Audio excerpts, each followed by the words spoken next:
অনুগ্ৰহ কৰি exam guide Assamese চেনেলটো সাবস্ক্ৰাইব কৰিব আৰু কাষতে থকা বেল আইকনটো দবাই দিব। Dear students, today I am going to take up my class on voice. You are watching Exam Guide Assamese and I would like to explain in Assamese language. Voice মূলত হল দুই প্ৰকাৰ। Voice অসমীয়াত ইয়াক বাচ্য বুলি কোৱা হয়। ভয়েসৰ ভাগ দুটা। প্ৰথমটো হল কৰ্তৃবাচ্য অৰ্থাৎ এক্টিভ ভয়েস আৰু দ্বিতীয়টো হল পেসিভ ভয়েস অৰ্থাৎ কৰ্মবাচ্য। যেতিয়া সেন্টেন্স এটা এক্টিভ ভয়েসত থাকে তেতিয়া সেই সেন্টেন্সটোক পেসিভ ভয়েসলৈ কেনেকৈ পৰিৱৰ্তন কৰিম এই বিষয়ে কেইটামান নিয়ম জানি লোৱা আমি দৰকাৰ। এই নিয়মসমূহ হল এনেধৰণৰ। এক্টিভ ভয়েসৰ সেন্টেন্সৰ অবজেক্টটো পেসিভ ভয়েসত সাবজেক্ট হিচাপে লিখিব লাগে। দ্বিতীয় পয়েন্টটো হল সেই সাবজেক্টটোৰ লগত এক্টিভ ভয়েসৰ সেন্টেন্সৰ টেন্স অনুসৰি এটা বি ভাৰ্ব লিখিব লাগে। এক্টিভ ভয়েসৰ সেন্টেন্সটো কোনটো টেন্সত পৰিছে, প্ৰেজেন্ট টেন্সত নে পাষ্ট টেন্সত নে ফিউচাৰ টেন্সত, সেই টেন্স অনুসৰি পেসিভ ভয়েসত এটা বি ভাৰ্ব লিখিব লাগে। 3 নম্বৰ পয়েন্টটো হল সেই বি ভাৰ্বটোৰ লগত এক্টিভ ভয়েসৰ সেন্টেন্সৰ মেইন ভাৰ্বৰ পাষ্ট পাৰ্টিসিপল লিখিব লাগে। 4 নম্বৰ পয়েন্টলৈ আহিছো। 4 নম্বৰ পয়েন্টটোত হল এই পাষ্ট পাৰ্টিসিপল যে লিখিছো সেই পাষ্ট পাৰ্টিসিপলৰ লগত এটা বাই প্ৰিপজিশন লিখিব লাগে। কেতিয়াবা বাই প্ৰিপজিশনৰ হলনিও টু উইথ এনেকুৱা ধৰণৰ প্ৰিপজিশন বহে। আৰু লাষ্টৰ পয়েন্ট অৰ্থাৎ 5 নম্বৰ পয়েন্টটো হল এক্টিভ ভয়েসৰ যোনটো সাবজেক্ট থাকিব সেই সাবজেক্টটো পেসিভ ভয়েসত অবজেক্ট হিচাপে ব্যৱহাৰ কৰা হয় আৰু এই ক্ষেত্ৰত কিছুমান পৰিৱৰ্তন হয়। যেনেকৈ ইয়াত হি থাকিলে হিম হ'ব, আই থাকিলে মি হ'ব, উই থাকিলে আছ হ'ব, দে থাকিলে দেম হ'ব, ইউ থাকিলে ইউ সেম হ'ব আৰু বিকি যদি থাকে বিকি হ'ব। এক্টিভ ভয়েসৰ সেন্টেন্স এটাক পেসিভ ভয়েসলৈ পৰিৱৰ্তন কৰাৰ নিয়মসমূহ ইতিমধ্যে মই আলোচনা কৰিলোঁ। এতিয়া কেইটামান এক্সাম্পল আলোচনা কৰিম। এক্সাম্পল আলোচনা কৰাৰ আগতে আমি এই টেবুলখন অলপ চাব লাগিব। এইপিনে আছে প্ৰেজেন্ট, পাষ্ট আৰু ফিউচাৰ। এই ওপৰত আছে ইনডিফিনিট, কণ্টিনিউয়াছ আৰু পাৰফেক্ট। যদি এক্টিভ ভয়েসৰ সেন্টেন্স এটা প্ৰেজেন্ট ইনডিফিনিট টেন্সত হয় তেন্তে পেসিভ ভয়েস কৰোঁতে সাবজেক্টৰ লগত এম নহলে ইজ নহলে আর হয়। এটো কেতিয়া হ'ব যদি পেসিভ ভয়েসত সাবজেক্টটো ফার্স্ট পারসন সিঙ্গুলার নাম্বার যেনেকৈ আই, যদি আই থাকে তেন্তে আইৰ লগত আই এম আল্টিমেটলি হৈ যাব। যদি থাৰ্ড পাৰসন সিঙ্গুলাৰ নাম্বাৰ হয় তেন্তে হি থাকিলে হিৰ লগত হি ইজ আল্টিমেটলি হৈ যাব। ঠিক একেদৰে প্লুৰেল নাম্বাৰৰ ক্ষেত্ৰত দে থাকে যদি দেৰ লগত আৰ হৈ যাব। এতিয়া তলত আছে পাষ্ট। যদি এক্টিভ ভয়েসৰ সেন্টেন্সটো পাষ্ট টেন্সত হয় আৰু পেসিভ কৰোঁতে যদি সাবজেক্ট আই থাকে তেন্তে আল্টিমেটলি ওয়াজ বহিব। যদি দে থাকে তেন্তে আল্টিমেটলি ওয়ার হ'ব।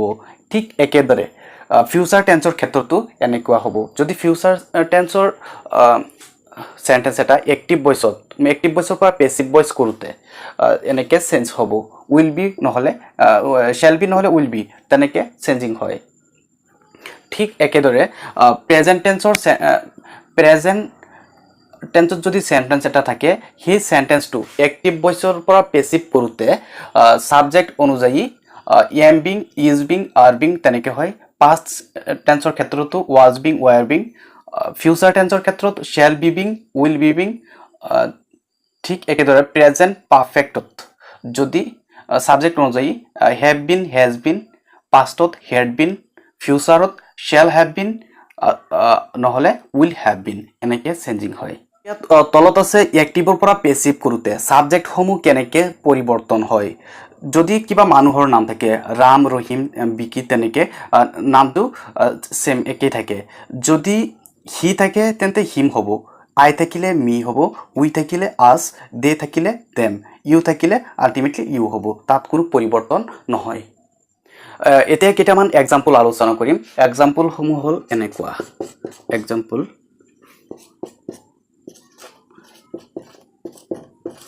I write a letter.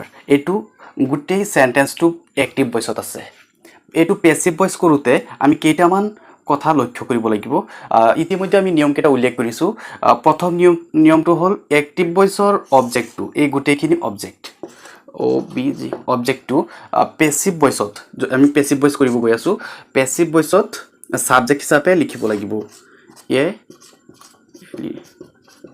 a letter subject হিচাপে লিখিলো দ্বিতীয় নিয়মটো হল active voice or sentence গুটেটো সেন্টেন্সৰ tense অনুসৰি এটো কোনটো টেন্সত আছে present indefinite tense আছে tense অনুসৰি passive voice or subject ৰ লগত এতিয়া a letter আমি passive voice ৰ subject হিচাপে পালো যেহেতু a letter third person singular number তেন্তে ইয়াৰ লগত am নবহে আৰু নবহে ultimately is পাই যাম a letter is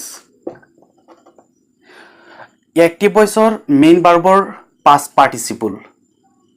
past participle hall write writer WRIT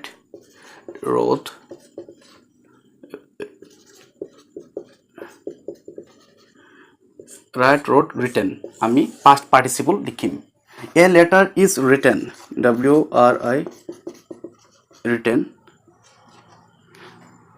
আৰু by preposition লিখিব লাগিব এটা written লগত by I or passive voice change কৰোতে ultimately me পাম next example এটো present tense তে লিখি আছো example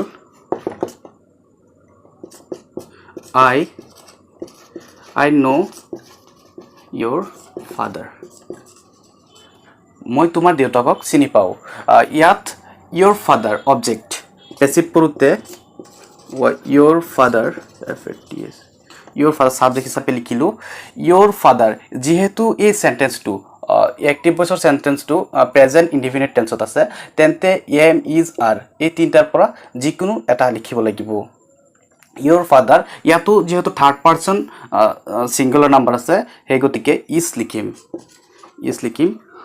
no past participle no new known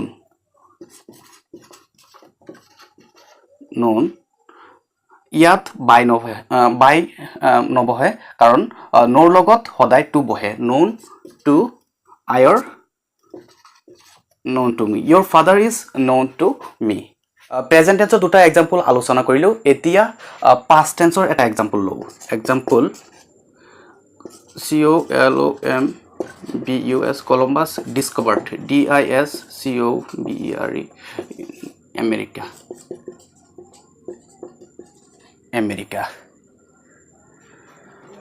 এটো past tense আছে discovered past tense or verb ঠিক একেদৰে ফৰ্মুলা একই থাকিব আমেৰিকা আমেৰিকা যেহেতু ইয়াত past tense আছে তেন্তে past tense এটা হেৰি লব লাগিব was বা নহলে were America was Columbus discovered America was লিখিম discovered or past participle discovered hobo DISCOVERE discovered America was discovered by Columbus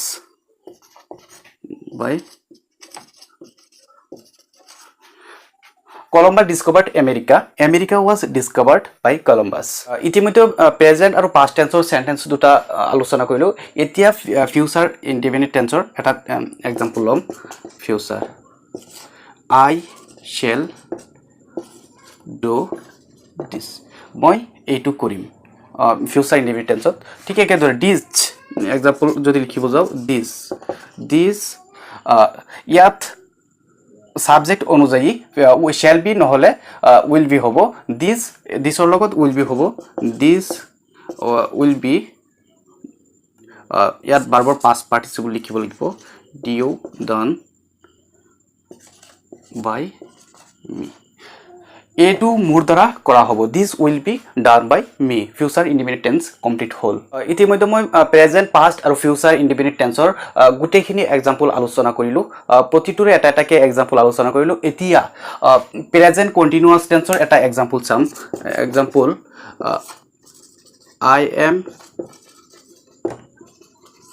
reading a book ঠিক একেদৰে a book passive voice subject অনুযায়ী am being is being are being তিনটাৰ পৰা যিকোনো এটা ইয়াৰ ওপৰত depend কৰিব a book third person singular number হে গতিকে a book is being B I N G is being ৰিডৰ past participle read by me যদি এই সেন্টেন্সটোৰে আমি past continuous tenseত লিখিব যাও যদি past continuous tenseত আসলে I was reading a book এই এমৰ ঠাইত was দি দিলো I was মই এখন কিতাপ পঢ়ি আছিলো সাবজেক্ট সেম হ'ব এ বুক ইয়াত is being নহয় যেহেতু past tenseত আছে ইয়াত হ'ব এ বুক was being is অৰ ঠাইত was being আৰু বাকিখিনি আলটিমেটলি একই থাকিব সেম